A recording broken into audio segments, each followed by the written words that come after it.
खान साहब पर अदारों के खिलाफ बगावत पर उकसाने का केस एक और कर दिया गया। खान साहब कहते हैं ज़रूर केस करो, उसके बाद सारे बैठ के महमूदुर रहमान कमीशन रिपोर्ट पढ़ें। लाहौर का जलसा कामयाब हो जाएगा इंशाल्लाह। जलसे इस वक्त सिर्फ पीटीआई की हैं, बाकियों के तो है ही कोई नहीं। बाकियों के तो बस पूरा इकट्ठी कर लेना। अब प्रॉब्लम ये है कि ये जो दो खानदान मुसल्लत है ना हमारे सरों पे पता नहीं 40 सालों से, इनको ये बर्दाश्त ही नहीं है कि हमारे अलावा कोई और जो लोग हैं वो पॉलिटिक्स में आ सके। कल हमें जेलों में फेंक देंगे, आप लोगों को फेंकेंगे, इसका मतलब आप लोग अपने मुंह बंद रखो। पार्लियामेंट के अंदर जो पार्लियामेंटेरियंस की गिरफ्तारियां, अगर आपका स्पीकर जो है 10 मेंबर जो हैं वो उठा के ले जाए आपके उधर से, तो मुझे आप बताएं कि क्या इज्जत रह जाएगी। जब ब्रिटिश इंडिया के अंदर जो हर बंदा आज़ादी की बात करता था उस पर बगावत का इल्ज़ाम लगा दिया जाता था, आजकल तो यूँ लग रहा है कि हम 1947 से पीछे के दौर में चले गए हैं।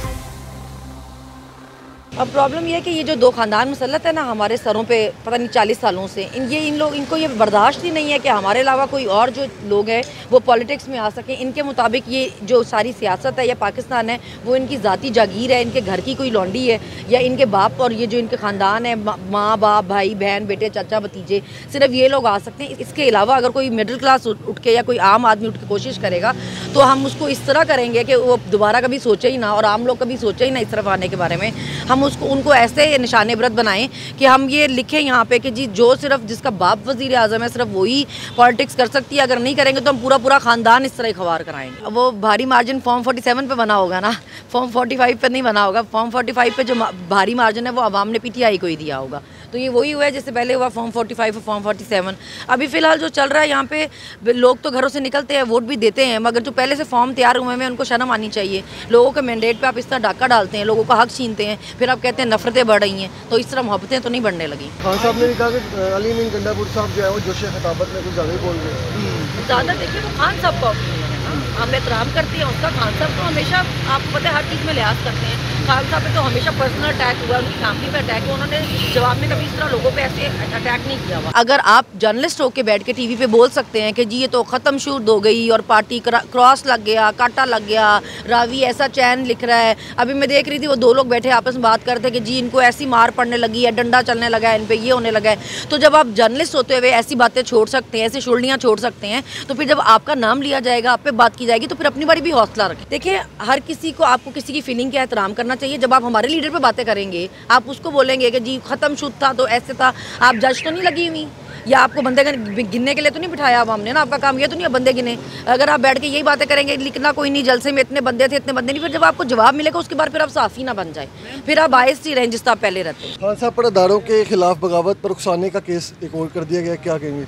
वो पता है मैंने तो सुना था 1971 वाला केस है। खान साहब कहते हैं ज़रूर केस करो, उसके बाद सारे बैठ के महमूदुर रहमान कमीशन रिपोर्ट पढ़ें, क्योंकि उन्होंने सुने महमूदुर रहमान कौन थे? Chief justice.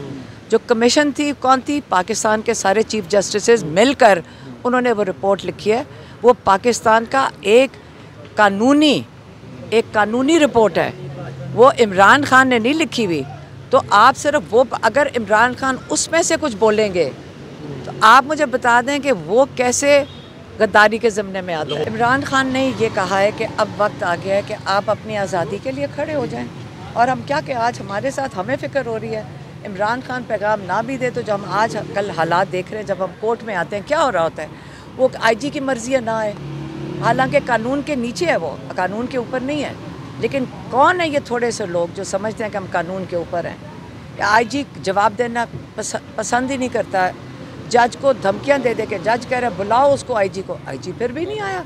वो पूछ रहे कि तुम्हारी तफ्तीश मुकम्मल हुई, वो कहता है जी 1.5 साल में मेरी तफ्तीश, जो मर्ज़ी ये कर लें, ये कानून के ऊपर है। हमें किसी को दहशतगर्द बना दें, कल हमें जेलों में फेंक देंगे, आप लोगों को फेंकेंगे, इसका मतलब आप लोग अपने मुँह बंद रखो। अगर आप बोलोगे आप इसके कैद के अंदर होगे, और उसके बाद आपको खौफजदा किया जा रहा है कि अगर आपने मुंह खोला, याद रखो तुम्हारे कोई कानून तुम्हें तहफ़्फ़ुज़ नहीं देगा।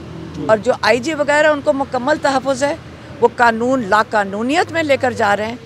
आईजी ना पेश हो जज के सामने, जज की ज़रूरत नहीं आगे से उसको कुछ कह सके, और ये हमारे साथ पिछले 1.5 साल से हो रहा है।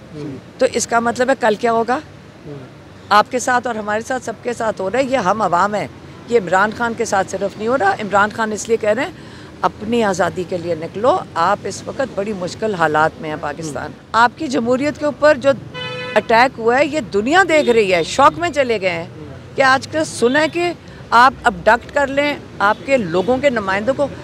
जमहूरियत के ऊपर मतलब ये होता है कि आपके लाख 1.5 लाख वोट लेकर आए हुए थे वो लोग, आपके वोटर के नुमाइंदे थे। 1.5 लाख लोगों का एक बंदा नुमाइंदा था। आप उनमें से 10 उठा के ले जाएं, कितना वोट हो गया? 15 लाख लोगों के नुमाइंदों को उठा के ले गए और हम चुप करके बैठ के देख रहे हैं। हम ये भी सुन रहे हैं कि मिलिट्री ट्रायल, दुनिया के कानून, इंटरनेशनल लॉ, पाकिस्तानी कानून ये नहीं कर सकते। इन लोगों की शिकस्त है जिनको इतना रिजल्ट को तिया पंचा कर रहे हैं, मार पीट के ज़बरदस्ती।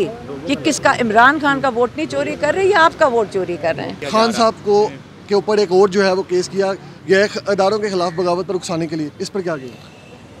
पाकिस्तान में तो जो है वो बगावत के इल्ज़ाम जो है वो हम जब ब्रिटिश इंडिया के अंदर जो हर बंदा आज़ादी की बात करता था उस पर बगावत का इल्ज़ाम लगा दिया जाता था। आजकल तो यूँ लग रहा है कि हम 1947 से पीछे के दौर में चले गए हैं और यहाँ पे जो है वो बगावत का, हर बंदे के ऊपर बगावत का इल्ज़ाम है। फिर जिस तरह कल हाई कोर्ट ने ऑब्ज़र्व किया कि जो बात कर रहे हैं हाई कोर्ट में क्या सियासी बात ना करें, उन्होंने कहा ये 1900 का कानून है जेल में। पाकिस्तान के अंदर हम इस वक्त 1900 में जिंदा है। पार्लियामेंट के अंदर जो पार्लियामेंटेरियंस की गिरफ्तारियां हैं उसको कैसे देखते हैं?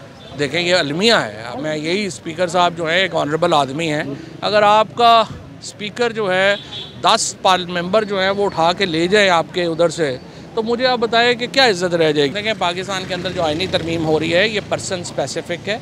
उसका मतलब सिर्फ ये है कि फ़ायज़ ईसा साहब को एक टेन्योर जो है वो और दे दी जाए और उसके नतीजे में पाकिस्तान के अंदर एक एनॉमली क्रिएट हो रही है।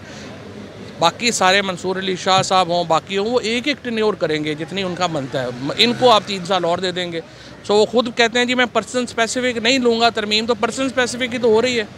आप क्यों दे रहे हैं 3 साल और ज़्यादा?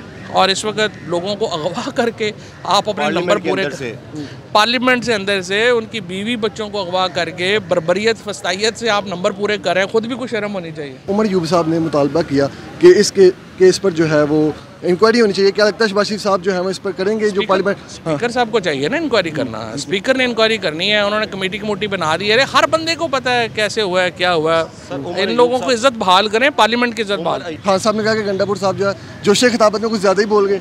नहीं कोई नहीं, उसको कॉन्स्टिट्यूंसी की तरफ से भी तो लोग कह रहे हैं ना। लाहौर का जलसा कामयाब हो जाएगा इंशाल्लाह। जलसे इस वक्त सिर्फ PTI की हैं, बाकियों के तो है ही कोई नहीं। बाकियों के तो पुलिस इकट्ठी कर लेना।